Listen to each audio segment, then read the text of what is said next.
The birds and the bees. Beneath the hush of age-old evergreen, the birds and bees pursue their fated role. The air is stirred with whispers soft, unseen, as nature drives the longing of the soul.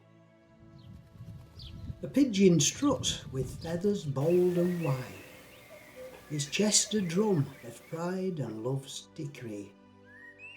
Though scorned, he circles close with earnest stride, unmoved by doubt or cold uncertainty. The bees hum low in golden fevered flight, exchanging pollen like a lover's kiss, while petals blush beneath their sweet delight, a quiet world alight with nature's bliss. Oh, if we dared to woo without our shame, we'd dance as they do, bold, without a name.